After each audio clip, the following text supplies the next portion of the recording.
Hello दोस्तों, स्वागत है हमारे YouTube चैनल का जिसका नाम है मी एंड यू। आज हम आए हैं ठट्ठर बनतालाब में बाबा कैलकनाथ मंदिर में। और आज हम आपके सामने जिस मंदिर को लेके आए हैं, मैं चाहता हूं कि आप उस मंदिर के बारे में जानें, समझें। हमारे साथ जो हमारे पुजारी जी हैं, पुरोहित जी हैं, वो भी हमारे साथ हैं। अभी तो मैं फ़िलहाल बाहर हूँ, लेकिन मैंने उनसे बात कर रखी है। मैं चाहता हूँ कि आप भी वो समझें, इस मंदिर की गाथा क्या है, इसकी हिस्ट्री क्या है। चलिए मिलते हैं उनसे।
तो भाइयों, आए हैं हम यहाँ इस मंदिर में, बाबा कैलकनाथ मंदिर में।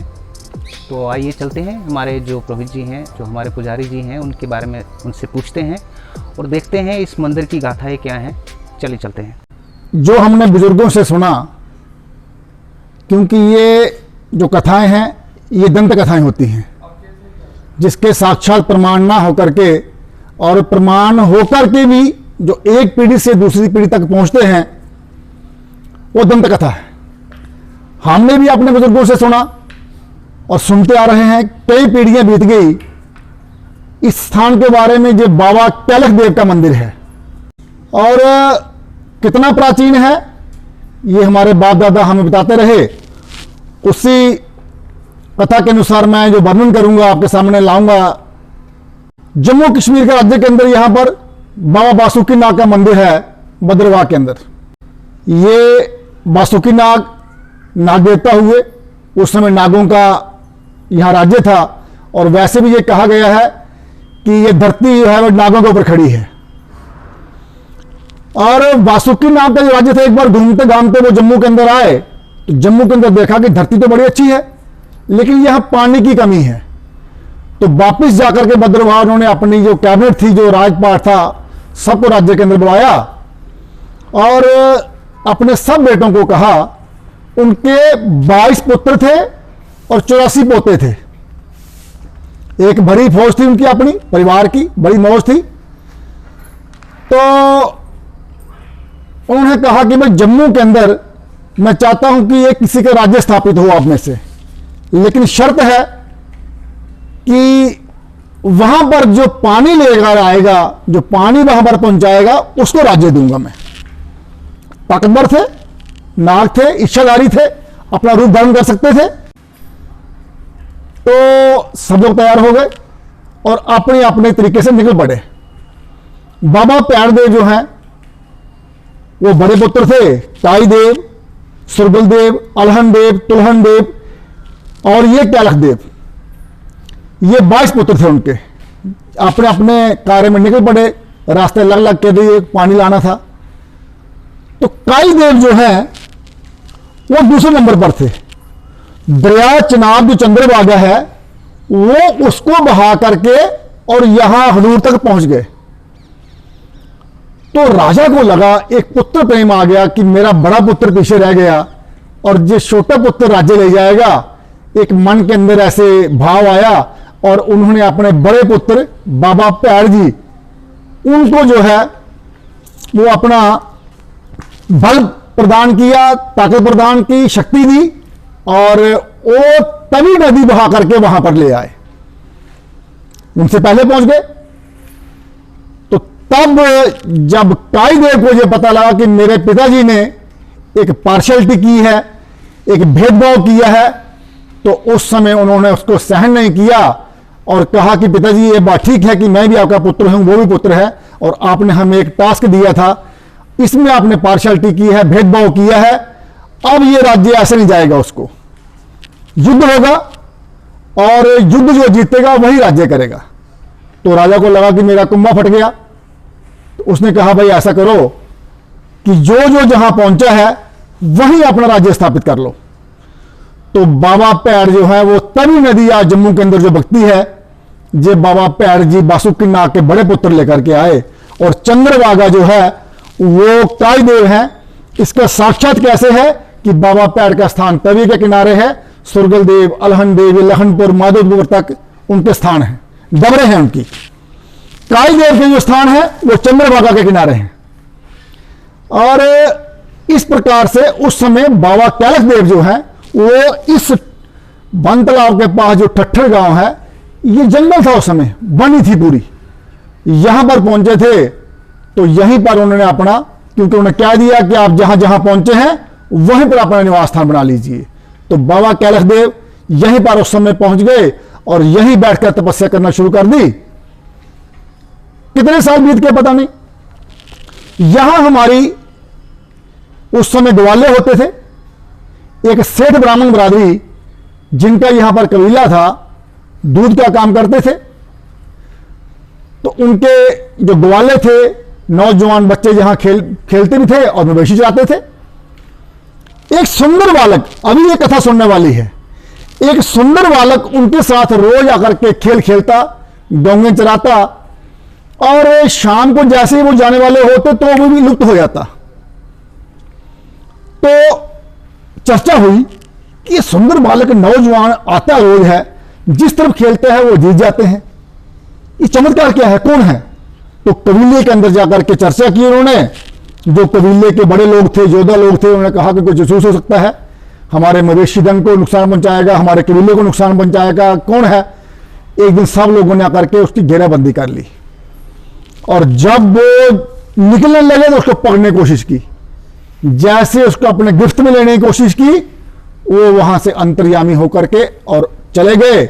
और ऊपर से उस समय जो हमने सुना, उस समय एक आकाशवाणी होती है कि मैं वासुकी नाग का छोटा पुत्र कैलाश हूं, मैं आपके गांव में प्रकट होना चाहता था, लेकिन आप लोगों ने थोड़ी जल्दी की है, तो अब ये जो स्थान है ये आपको मेरे लिए छोड़ना होगा। और आप लोगों के साथ मैं जिंदगी यहां रहा हूं और आप लोगों ने ये मुझे यहां पर प्रकट होने के लिए मजबूर किया है, तो आप लोग मेरा यहां पर स्थान बनाइए और ये स्थान सुरक्षित रखिए मेरे लिए, और आप मेरे यहां पूजा पाठ जो भी मेरी सेवा होगी वो आप लोग करेंगे, आपकी बिरादरी करेगी। सब लोगों ने बड़ा सत्कार किया और प्रायश्चित भी किया कि हम लोगों ने क्यों ऐसा पाप किया है, लेकिन खुश भी हुए कि हमें जिम्मेदारी मिल गई है। तो तब से लेकर के यहां पर बाबा कैलाश देव के नाम से यह स्थान, ये 150 कनाल की बनी है, इसको बनी के रूप में छोड़ा गया है। यहां पेड़ पौधे, हरियाली और जिस तरीके का यहां वातावरण है, ये आज नागों की धरती एक क्षेत्र के अंदर इसको मान्यता है पूरी। ये किसी एक, यहां वैसे तो 16 बिरादरियां हैं जो यहां पर अपने शादी ब्याह पर, अपने मुंडन संस्कार पर, कोई भी शुभ कार्य हो यहां पर आकर के करती हैं, जिसमें सेठ ब्राह्मण बिरादरी, फवा महाजन बिरादरी, मृगोत्रा बिरादरी, कश्यप राजपूत हैं और बाद में तरखान हैं, जो ब्राह्मण है वहां पर महते। इस प्रकार से 15-16 बिरादरियां ऐसी हैं जो यहां संस्कार करती हैं अपना, जो अच्छे संस्कार हैं। लेकिन ये नागों की जगह है और नाग इस क्षेत्र के अंदर पूरा पूजे जाते हैं, बिल्कुल किसी जात पात के बगैर, किसी धर्म के बगैर। यहां पर सब लोगों का आना जाना है, इसकी मान्यता है सारे समाज के अंदर। जिस घर के अंदर मवेशी, जो गाय भैंस के अंदर कोई नवा दूध आता है तो पहले जहां पर चढ़ा करके फिर अन्न के साथ उसको मिश्रण करते हैं। और एक बड़ी इंपॉर्टेंट बात इसके लिए देखिए, इस क्षेत्र के अंदर जो जानवर हैं हमारे, उनको एक और जो है पैरों की और मुंह की एक बीमारी आती है पूरे दुनिया में, और उसके लिए प्री वैक्सीनेशन होती है। लेकिन इस क्षेत्र के अंदर वो वैक्सीनेशन कभी नहीं होती। किसी को प्रॉब्लम हो जाए जानवर को तो यहां से पानी और जो है वो जल लेकर के जाते हैं यहां से, और उसको छिड़काव करिए, वो स्वस्थ होता है। ये बड़ी पक्की मान्यता है यहां पर। तो बाबा जी का सब लोगों पर आशीर्वाद है, सब लोग हम लोग उसके ऋणी हैं, उन्होंने यहां अपना स्थान बनाया है। धन्यवाद। बाबा जी अभी हम लोग उनको एक यहां पर जीवित रूप में मानते हैं, और ये उनका शयन कक्ष बनाया हुआ हमने। और शाम को जैसे ही दिनचर्या पूरी समाप्त होती है, मंदिर के द्वार बंद करने से पहले, और पुजारी जी यहाँ पर पानी का लोटा, दातुन और ये टावल वगैरह सब रख देते हैं, और सवेरे उठ करके फिर वहां पर उनको जागृत अवस्था में ला करके और फिर वहां विराजमान करते हैं, स्नान देते हैं। इस प्रकार से यहाँ पर बाबा जी का ये प्राचीन स्थान है। और यहाँ पर हम लोगों ने बाद में ये मंदिर, ये भगवान राधा कृष्ण का मंदिर है, जहाँ जन्माष्टमी के दिन काफ़ी संगत आती है। और ये भगवान कृष्ण जो है हमारे, एक तो 16 कला संपूर्ण हुए हैं। भगवान परशुराम जी अपने जन्मदिन पर यहाँ दर्शन करने लोग आते हैं, क्योंकि ये चिरंजीवी हैं। लक्ष्मण नारायण जी की मूर्ति यहाँ पर स्थापित की है, और मां भगवती अष्टभुजाधारी ये यहाँ पर विराजमान है। और शिव परिवार यहाँ पर विराजमान है, और सब लोग यहाँ दर्शन के लिए आते हैं। कर्पूर गौरम करुणावतारम संसार सारम भुजगेंद्र हारम सदा वसंतम हृदयारविंदे भवम भवानी सतम नमामि, भवम भवामी सतम नमामि। ये शिवलिंग के रूप में और शिव जी का द्वार है यहाँ पर। और रुद्राभिषेक एकदम से यहाँ पर लगातार भीड़ रहती है, रुद्राभिषेक की मनोरम स्थान है। और सब लोग यहाँ पर आकर के और रुद्राभिषेक का बड़ा आनंद लेते हैं, इनकी सेवा में अपना ध्यान लगाते हैं। बड़ा मनोहरम, बड़ा प्राचीन स्थान है, इसलिए लोग यहाँ पर इनसे आशीर्वाद लेते हैं। बड़ा अच्छा शिवलिंग यहाँ पर लगाया हुआ है।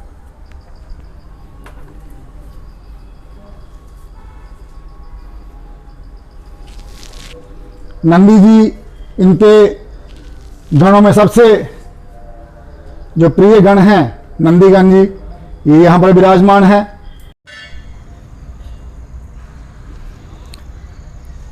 मंदिर परिसर के अंदर एक जो यहाँ पर जब से मंदिर है तब से यहाँ पर ये कैलक सरोवर एक जलाशय है। और ऐसी मान्यता है कि जिस किसी व्यक्ति को भी स्किन की प्रॉब्लम हो जाए, चमड़ी की प्रॉब्लम हो जाए, तो यहां पर 4 रविवार को स्नान करने से उसको रिलीफ मिलता है। जिस प्रकार से मैंने पहले अर्ज किया कि बाबा कैलाश देव जहां बालक रूप में सेठ ब्राह्मण बरादरी के जो ग्वाले जहां पर गऊ चाहते थे, उनके साथ कबड्डी और कुश्ती खेलते हुए प्रकट हुए, तो वो हम लोगों ने यहां पर दर्शाने की कोशिश की है कि बाबा जी किस प्रकार से ग्वालों के साथ कबड्डी खेलते थे। ग्वाले जहां पर एक तरफ खड़े हैं, बाबा जी रेड करने के लिए आ रहे हैं, और बाबा जी का बड़ा सुंदर चेहरा, बड़ा हंसमुख चेहरा, हष्ट पुष्ट बलवान एक बालक जहां पर कबड्डी खेल रहे हैं। ये बाबा जी का प्रकटीकरण कैसे हुआ ये दर्शाया गया है। आप लोग इसका आनंद लीजिए कभी यहां पर आते हैं तो। बाबा जी ने जब जहां पर प्रकट हुए, जो पहले वहां पर तपस्या की, तो शिव की तपस्या की ऐसी बाबा जी कभी, और इसलिए हम लोगों ने यहाँ पर एक पहाड़ी बना करके और एक अमरनाथ गुफा जो है वो दर्शाने की कोशिश की है। ये अमरनाथ का शिवलिंग बनाया हुआ है, सफ़ेद कलर का, जैसे बर्फ का शिवलिंग बनता है, और ऊपर शिव की एक भव्य मूर्ति बनाई हुई है, कैलाश पर्वत बनाया हुआ है, जिस प्रकार से वहाँ पर आप दर्शन कर सकते हैं। तो इसका आनंद सब लोग कभी यहाँ पर आकर के और आप लोग इसको एंजॉय करिए। एक प्रकृति के निकट आने का आपको मौका मिलेगा और बीच में इस प्रकार से बाबा जी ने अपना स्थान बनाया हुआ है। आप भक्तजन यहाँ पर कभी भी आनंद लीजिए और बाबा जी का आशीर्वाद प्राप्त कीजिए, नागों की सेवा करिए। बाबा कैलाश देव बासुकी नाग के छोटे पुत्र जिनका ये स्थान है, आप लोगों का स्थान में हार्दिक अभिनंदन है।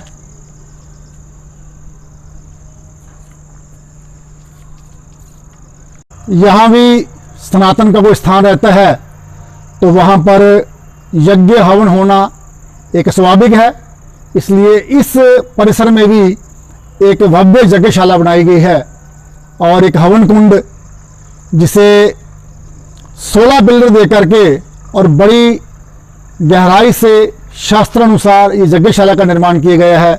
यहाँ पर आए दिन यहाँ पर यज्ञ हवन होते रहते हैं, भागवत कथा होती है और हर रविवार को यहाँ लंगर जो रहता है और यहाँ पर हवन करते हैं लोग। एक भव्य विशाल यज्ञशाला का यहाँ पर परिसर में आप लोग यहाँ पर दर्शन कर सकते हैं।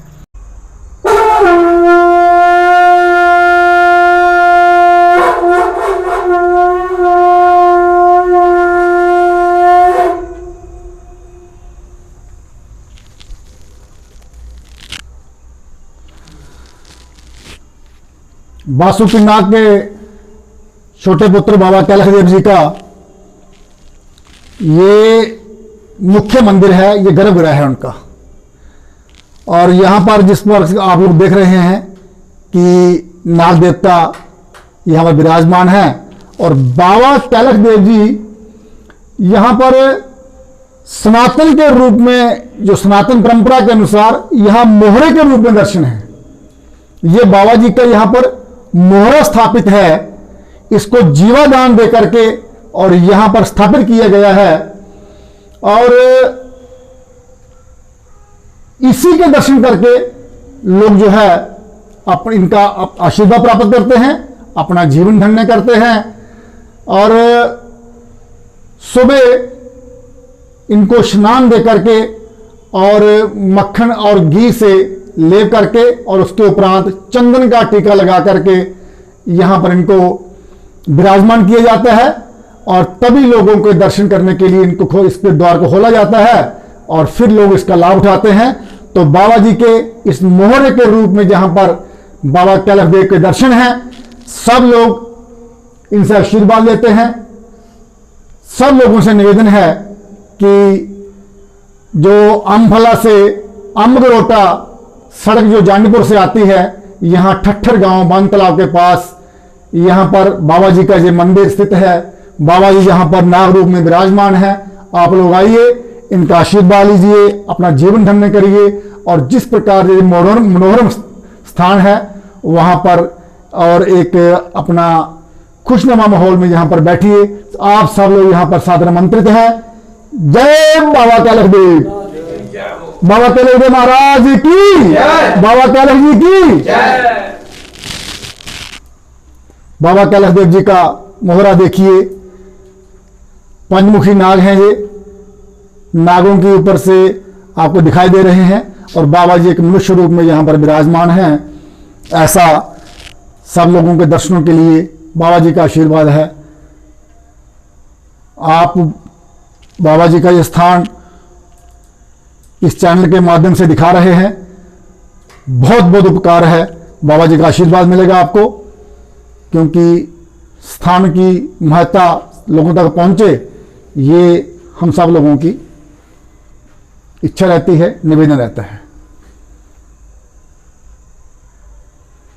शालिग्राम जहां पर विराजमान है, बाबा जी कबड्डी खेलते थे तो वो कुश्ती का यहाँ पर दंगल भी होता है, वो गदा यहाँ पर विराजमान है, गुरजी हो, तो ये यहाँ पर पहलवान के रूप में और यहाँ बहुत बड़ा दंगल होता है।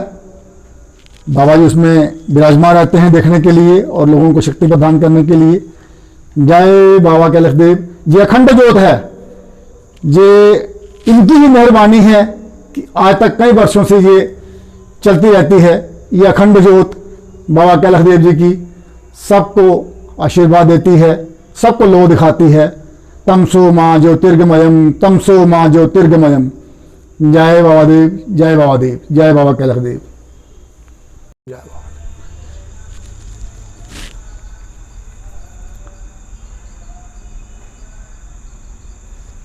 बजरंगबली जी इस मंदिर परिसर में साक्षात विराजमान है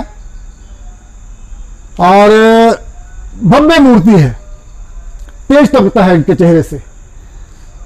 और ये जो पर्वत उठाए हुए जिस समय लक्ष्मण जी मूर्छित हो गए थे और जो संजीवनी लेने गए थे, वो ये जो हाथ में पर्वत उठा रखा है, इसका मंत्र हम लोग जप करते हैं, श्री राम दूताय स्वाहा, श्री राम दूताय स्वाहा।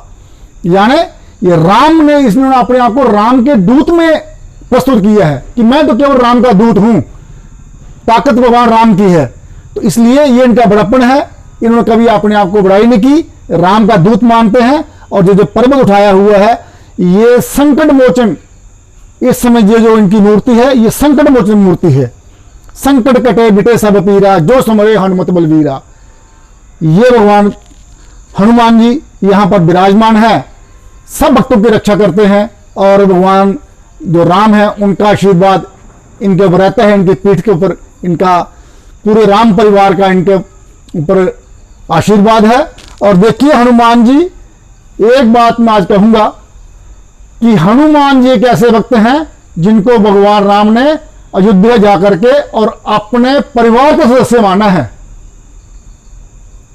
अंत का रघुबरपुर जाई, जहां जन्म हरि भक्त कहाई। भगवान राम ने हनुमान जी को अपना परिवार के सदस्य के रूप में स्थापित, उनको जो है एक मान्यता दी है। और ये तो बजरंगबली है। चारों जुग प्रताप तुम्हारा, अपने तेज संभारो आप है, इसलिए इनको शत नमन है। लाल देह लाल लील से अरधरी लाल अंगूर, भज्र देह धानम दलन, जय जय जय कपिसूर। जय हनुमान, जय श्री राम, जय श्री राम। श्री राम दूताय स्वाहा, श्री राम दूताय स्वाहा, श्री राम दूताय स्वाहा। मंदिर परिसर में धर्मराज और चित्रगुप्त जी का ये जो मूर्ति लगी हुई है, अपनी एक मान्यता है कि जो अपनी माताएं बहनें हैं, महिला वर्ग है, वो हर संक्रांति को अपना एक साल भर के लिए इनके निमित्त एक बेया लगाती हैं और हर संक्रांति को यहाँ वस्त्र अन्न दान करती हैं और धर्मराज जी को एक प्रार्थना करती हैं कि हमारे जो हमसे कोई भूल हो गई गलती से उसको माफ़ करेंगे। और साथ में यहाँ पर नवग्रह स्थापित हैं और जो नवग्रह का पूजन करते हैं लोग, जो भी यहाँ पर आते हैं। इस परिसर के अंदर बाकी देवताओं के साथ साथ और शनिश्चर देव का भी एक मंदिर है। शनिदेव यहाँ पर शिला के रूप में विराजमान हैं। जिस प्रकार से नासिक के अंदर शनिदेव का मंदिर है, उसी प्रकार यहाँ शिला के रूप में इनको स्थापित किया गया है। और यहाँ पर शनि का लोग पूजन करते हैं, तेल चढ़ाते हैं और ये शनिदेव की यहाँ पर शिला के रूप में मान्यता है। और इस प्रकार से मैं एक बात आपको दिखाना चाहूँगा कि इस शिला के सामने सनातन परंपरा में और शास्त्रों में, अभी मैं एक बार पंडित जी को इस तरफ ले जाऊंगा, ये शनि का, इस पर अभी लाइट लगाएंगे थोड़ा पास आकर के, ये शमी का पेड़ है।